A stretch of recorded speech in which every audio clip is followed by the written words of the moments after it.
Hi everyone, welcome to my week 8 demo. This week I'm going to talk about my makefile that I created as well as the continuation of my CI/CD pipeline. So I decided on creating a makefile to make it easier for the user to access certain sections of my application or to build certain sections of my application. So I'm going to walk you through a couple of commands that I created within my makefile. So there's a command that installs dependencies for both the Flask backend and Next.js frontend, as well as a command that formats that backend code using a formatting tool, a command that runs backend tests using PyTest.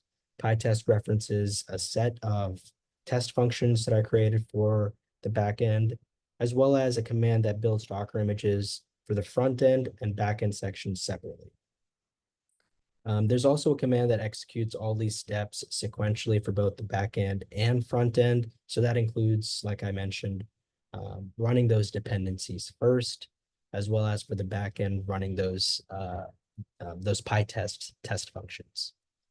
And suppose you wanted to do all this all at once, you can use a Docker Compose in order to build those Docker images for both the front end and back end application or sections of the application, as well as push those images to Docker Hub. So this week, I also worked on my CI/CD pipeline. I made a couple of adjustments to the pipeline, such as I added steps to install dependencies for both sections of the application, formatting the backend code, as well as running tests on the backend code to make sure that the backend is actually functional. I continued to use Docker BuildX in order to build those Docker images for both sections of the application and push those images to Docker Hub. So to visually show you all this, here's my code where I install those dependencies, format the backend, run those backend tests, as well as use Docker BuildX to build those images and push them over to Docker Hub. And this process ended up working. As you can see here, everything ran smoothly. And for further confirmation, we have a badge here that shows that the CI/CD pipeline worked.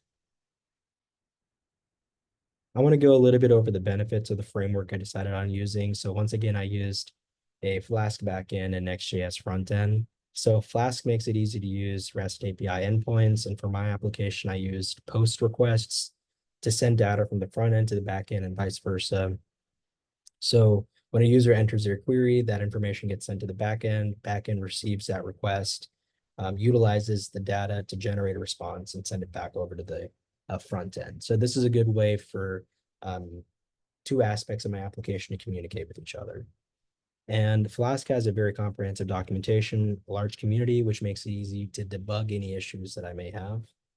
Next.js is something that I use because it has server-side rendering and static site generation, which makes it easy to render images or text on a screen.